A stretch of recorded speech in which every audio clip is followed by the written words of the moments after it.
Hello and welcome to the Sales Code Leadership Podcast. My name is Kevin Teeler. I'm the host of the podcast and the founder of Sales Code. This week, I'm delighted to introduce Bernadette McClelland. Bernadette, how are you? Hey, Kevin. Really good. How are you doing? Yeah, no, I'm great, thank you. I'm great. Where are you calling in from? Where are you based? I am based in Denver, Colorado. And been here for about a year from Australia. So that's the Australian accent you'll pick up.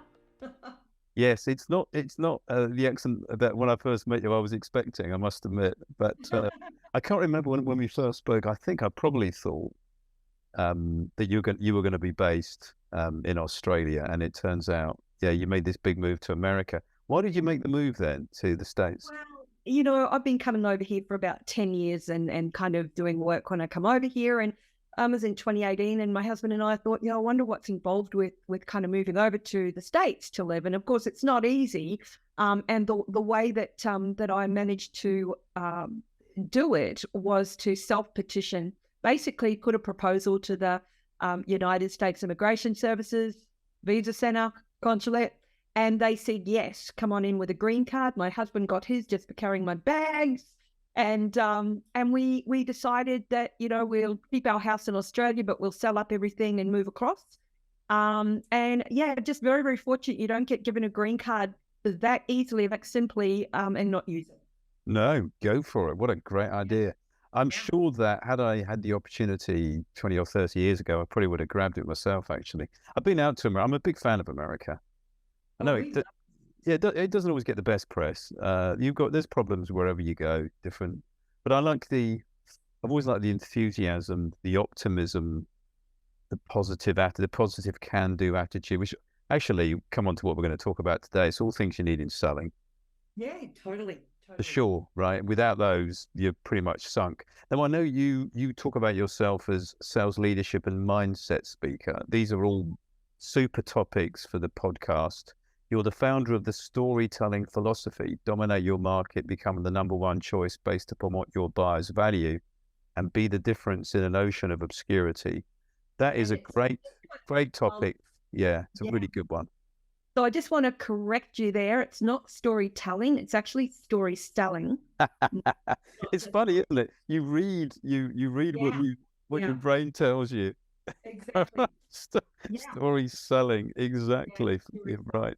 Well, thank you for correcting me. It's important that we do that because that's very much what you're talking about. I know that stories are such an important part of sales. And so that's clearly something you've got a lot of expertise on. So let's crack into a bit of discussion, and we're going to zoom in today on a topic a little bit later when we've covered a bit more bio about you. So interesting. People are interested in that.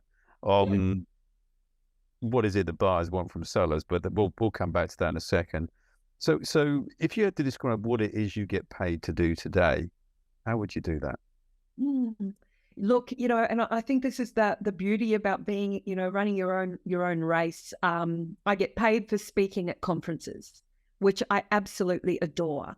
I get paid for coaching, and that's salespeople and sales leaders. So, a couple of global companies I'm working with at the moment and coaching their sales leaders. I train sales teams around story and around story selling and going to market. I'm an author. So I've got this whole, mentoring, coaching, authorship, facilitation, training, speaking, all of that. That's what I get paid for. That's quite a lot, isn't it? Now, is that what you thought you'd be doing at 16? Well, isn't it interesting? Because at 16, that was my last year of school, and I applied for Teachers Training College.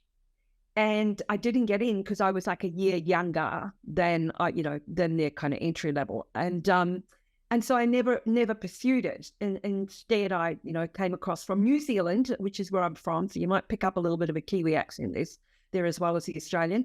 And I moved across to Australia on a working holiday and just never went back. And that's where my journey into sales began. So I look at what I'm doing now, and it's kind of, there's a lot of that teaching in there. So it's amazing how it comes full circle. So maybe it is, in a sense, what you thought you were doing at 16 is what you're saying. well, a teacher's training college, being a school teacher, as opposed to a sales trainer, facilitator, coach. I guess it's all kind of the broad brush, isn't it? Well, it is about training, isn't it? Now, you spent quite a long time in a sales career yourself. I did. What did you sell? Who did you sell for? Yeah.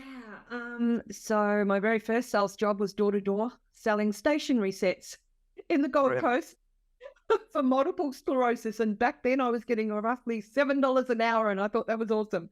But no, I spent 20 years with Xerox. So I'm very, very fortunate to have had a career that started off as in an admin role, progressed through secretarial, sales coordinator, sales trainee, salesperson. And when I left, I was one of the senior sales executives and specialists in a new era where Xerox had gone from analog to digital. And of course, I actually left a couple of times and went and worked for Kodak for a while, computer associate. So very much enterprise sales environments, and loved it. So yeah, that's my background. What did you love about it, though? Well, and as I said, I left a couple of times and kept coming back. So very much the culture back in the 80s is different than it is today. But it was very much work hard, play hard, but it was a very, very strong culture. Bernadette, you said the culture has changed since you first started selling. What do you mean by that, and what way has it changed? So, and once again, it depends on what, whoever's listening may be in a totally different environment and industry that I was in, but it was the tech industry. And back in the 80s, it was very much, there were very few women in the sales environment. I mean, I was one of, I think, 2 women, and, in a 60 strong sales force. And back in that day, it was very much, like I mentioned before, the culture was very social. It was very competitive, but it was really positive. And it was very, very motivating. And so I was very fortunate in that respect. Today, you have more and more women coming in. And I know that, a number of my colleagues from when I was at Xerox are now in senior sales leadership roles. And so there is this divide, the political correctness that is out there today. It's just a sign of the times, and you've got more women coming in. Some of those women are okay being one of the boys. Some of those women aren't. And so how do the leaders kind of play the game? Basically, without that fear of stepping over the line. Because you've got to be inclusive, haven't you? In the sense of, I think that most of this, and I think the vast majority of what we call political correctness comes from a really good place. I think it comes from trying to be inclusive and trying to understand that, as an example, some off-color jokes that used to be acceptable when I started selling, quite a few which I probably made myself, are actually no longer acceptable broadly in the workplace. So obviously things have changed, mostly for the good, I think. I'm sure you'd agree with that. But I guess it's adjusting to a changing culture, isn't it? And the leaders have to be more sensitive to that now, is that something you help with, that cultural shift? So if we go back, and I totally agree with it, it is coming from a space of wanting to be inclusive. And I also think, if I can just kind of flip back a little bit, I also think it's not just women. There are also guys who kind of got caught up in that culture, even though they didn't want to, just to be part of a tribe. And I think that's a huge part of it as well. I am definitely an advocate for more women in sales. I don't fly the flag like other women do. And the reason for that is because my target market are men. And, right. Yeah.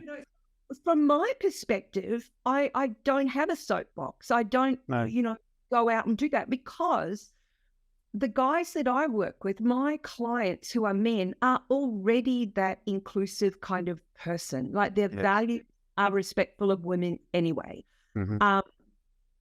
But you know, when you said before about the culture and how it's changed over time, when I was a sales coordinator, so I was doing the commissions one day. My role was to do the commissions. It was to put the guys' orders through.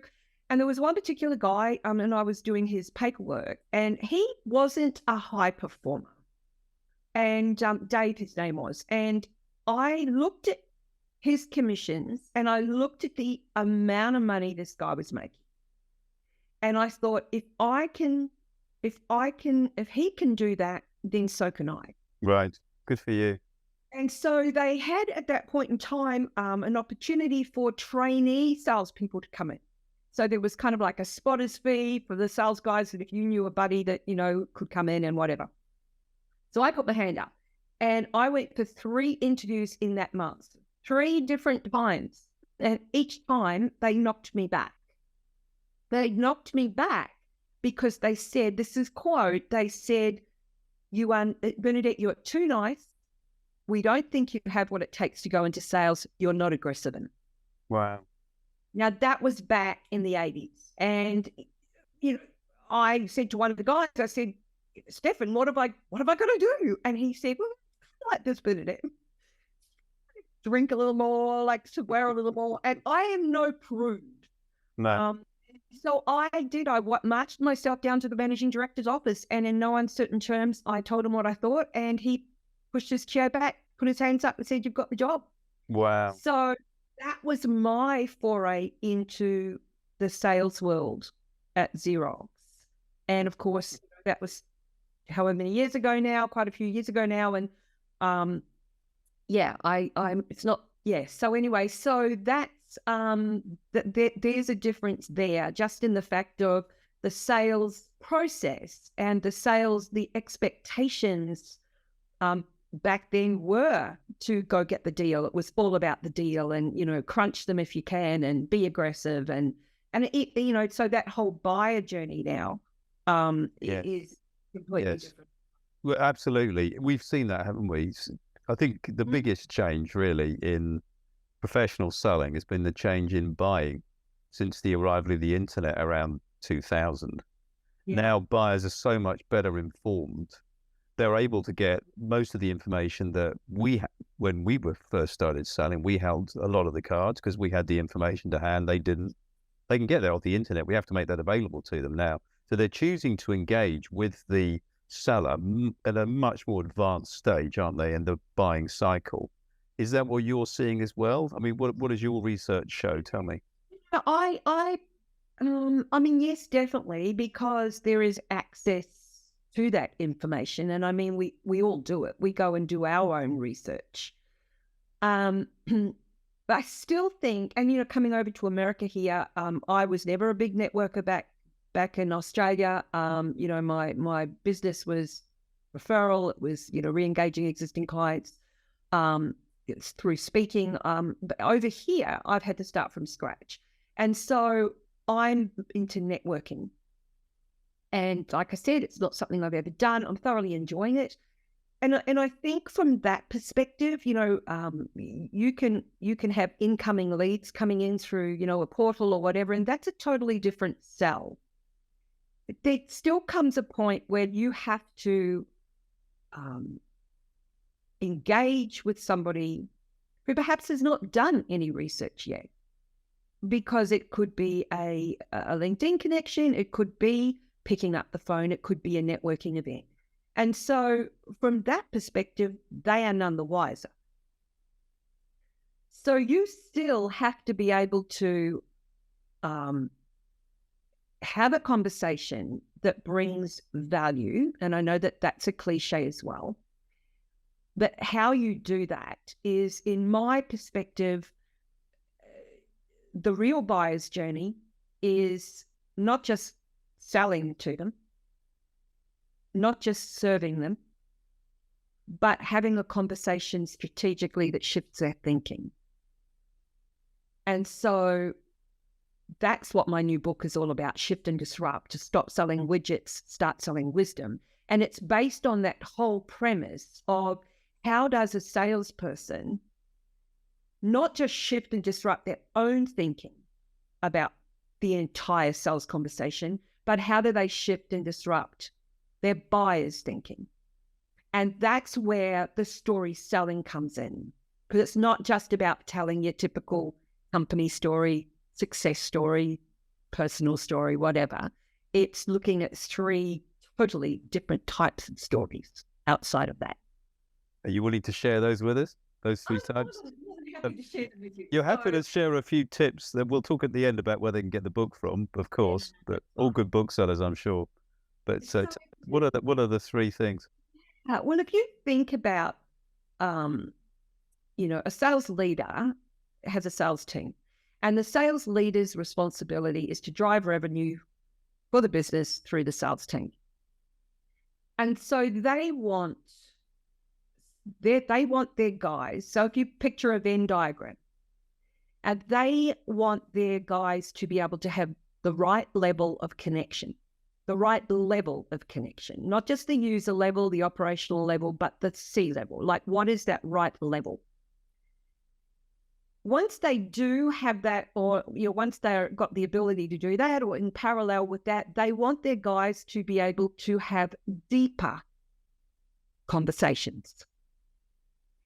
And so if you can have the right level of connection with the right depth of conversation, your conversions are going to accelerate.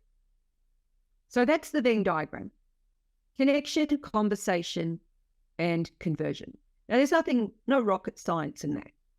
But where the magic happens is at the intersections. And so the first lot of stories are the internal stories. And they are the stories that your sellers tell themselves about the buyer. The second intersection are the external stories, and they are the stories you tell your buyer. And the third are the essential stories. They are the stories you have to elicit from your buyer. But the uniqueness of the model, and why it's not just about storytelling, is at the external stories, the stories you tell your buyer. Because what I do there, and this links in to how do you shift and disrupt your buyer's thinking, is that I teach my salespeople how to leverage mental models and to be able to collaborate on the buyer's story by drawing a mental model. Now, whether that is a progression model, like a ladder, like Maslow's hierarchy, which is always the why behind change, whether it's a 2x2 matrix, like the Eisenhower matrix, which is always the what needs to change, or whether it's the Venn diagram, which is always how something changes. So when you can sit with a buyer and you can pull out any one of those models that have already been pre-made and pre-cooked that you're going to bring out at the right time, that provides a brilliant collaborative story creating exercise. How often would you go through this exercise with a salesperson before they kind of get it then? I mean, how long does a story selling training program last, and how long does it take to embed that change in the salesperson's mindset? Yeah, so I mean, like anything, it's a boundary condition that needs to be stretched. So we're all wired to stay safe and to stay secure and predictable. That is something that is so different. But when so if I'm working with somebody, we create it together. So as a coach, as a facilitator, that is something that. So let's just say, for example, that that you're a salesperson, your typical buyer is, let's just say, I don't know, let's see, CRO or, CMO or whoever it may be. Operations, it could be anybody. There's a formula that we work on that creates the parameters and the frames of the 2x2. And so we will create that away from the buyer because we know the buyer's environment so well We know what questions to ask to elicit the information to create the model. And so when we go sit with the buyer, we can take our conversations deeper. We can pull out a pen and a serviette and we can draw it, but we talk to it. We pull it apart. We get our buyer to give, and we might change some of the elements, but it's the buyer that's giving us all this information. So when we're able to do that, and we're able to do a 2x2, a matrix, and we're able to create those elements, the buyer now has buy-in. We've drawn the buyer in completely. The next thing is, well, yeah, okay, this looks really great. Now I know what to change to get to that top right quadrant. So how do we do it? So it's buyer-centric selling. Totally. Well, yeah, of course it's buyer-centric, totally buyer-centric. But it's through their story.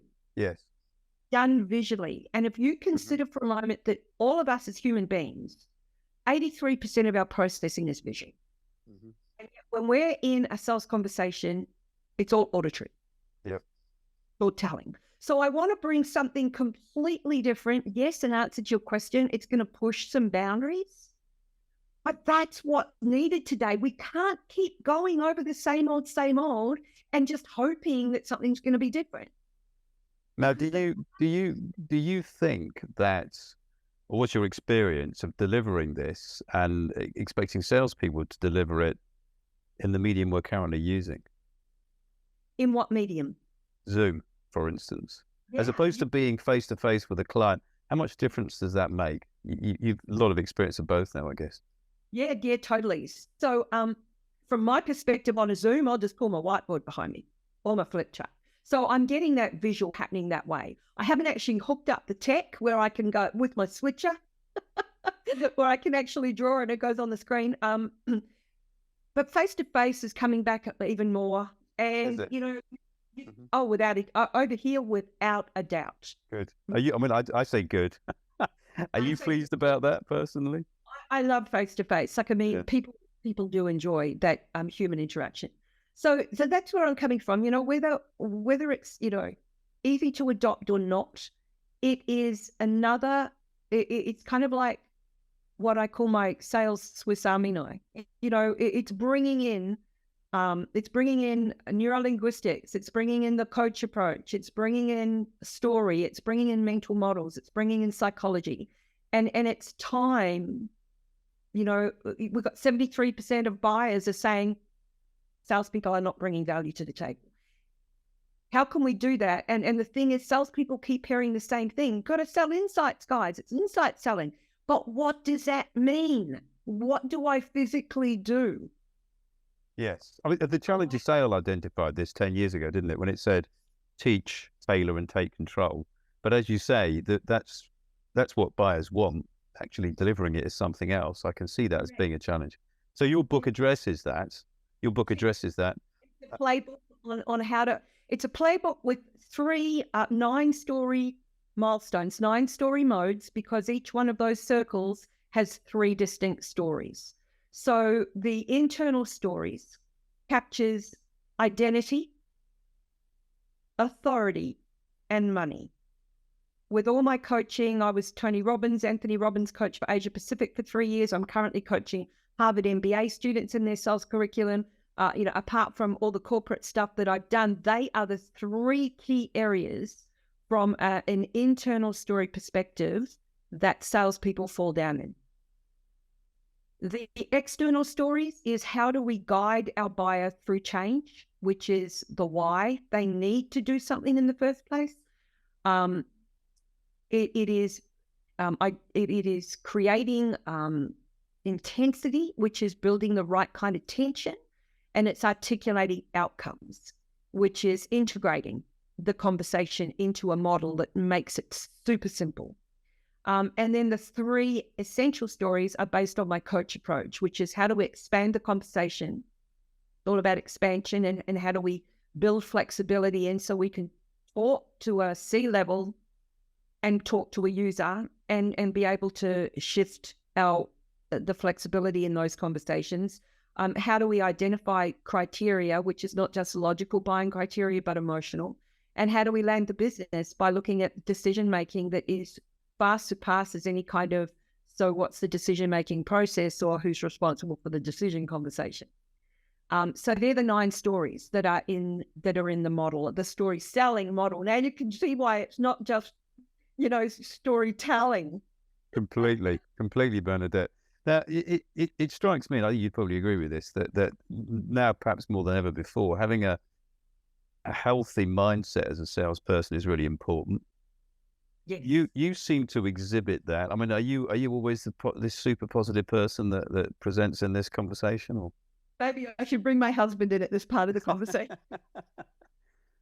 I'm very I'm very much a can-do person, and I'm just mindful of the fact that the universe puts stuff in front of us, and we can do one of 2 things with that experience, that information, or whatever. I'm a big believer in that. I just have this knowing that everything's going to be okay, and it's not just so much, and I have my shitty days, don't get me wrong, where I'm kind of like, hell, what am I doing and all that kind of stuff, because I'm human.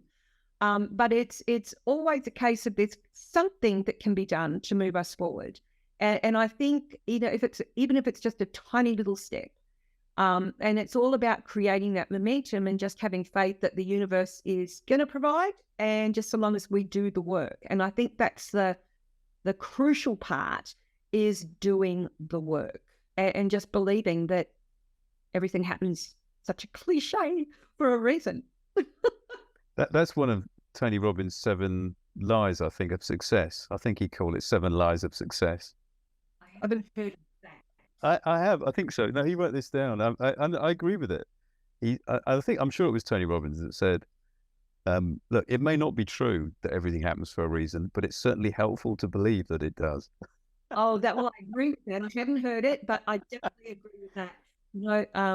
I love that. I've got a little black book of these things. I don't know about you, but I keep a little black book, and I've got so many things I've written down, mostly about selling, in my little black book over the years, particularly like that from Tony Robbins. Fascinating guy. What was the other thing I was going to ask you? Oh yeah, so look, it's a lot on your plate. You have up to move to a different location, halfway across the world, with your partner. You started not a new career, but in a new part of the world. The book is available now, I take it, is it? Out in June. It'll be out in June.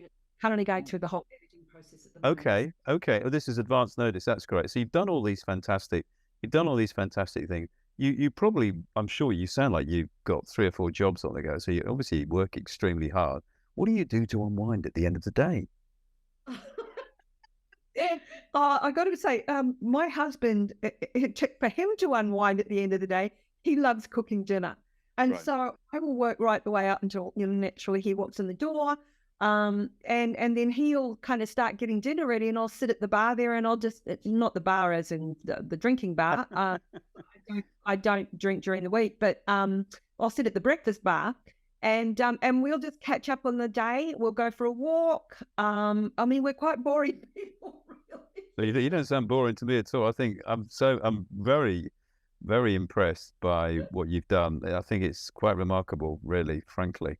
One of the guys that I hired a couple of years ago, someone I've mentored personally, he's a young fella at the beginning of his sales career. He's up sticks and moved to Canada on his own with the company he works for. Yeah, I've come as far as moving from Wokingham, which is a sleepy market town near Reading, to 120 miles west to Bristol, which is, you said, that's the Clifton Suspension Bridge in Bristol behind me.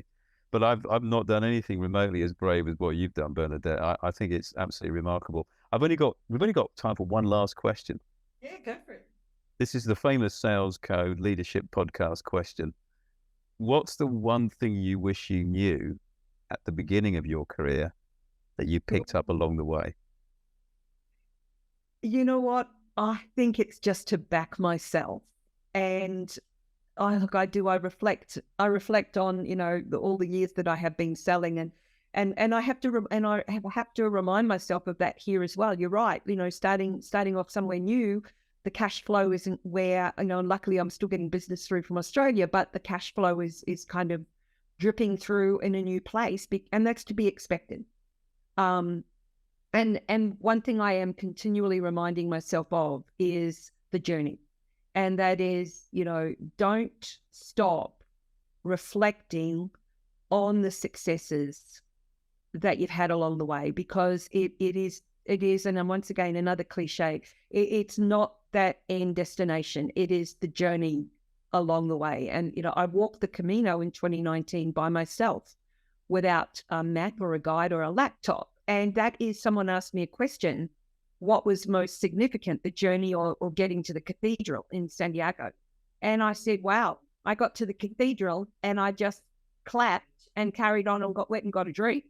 But, when I reflect back, it's the journey. And so that's a long answer to that question, but it's like, yeah, I just backed myself. I think that's a lovely answer. Selling is very much focused on traditionally on the destination. It's very goal driven. We close one quarter, move on to the next. Often don't take enough time to stop and enjoy it. I know from my own point of view, I'm like that. I'm very much a goal driven, classic competitive person. I charge ahead, and I'm just looking out the window here thinking, beautiful sunny day here in Bristol. Got to enjoy your time. Don't just get too obsessed about where you're going to. Enjoy the process of getting there. I suppose in sales, that is about the sales process as well. Enjoy the process of selling and you'll be better at it. Yeah. And I think what I'm finding here is the part of the process is the people that I'm meeting in the networking. So I'm really relishing that. Well, Bernadette, it's been a lovely conversation. Thank you so much for your time. My pleasure, Kevin. It was cool. Thank you.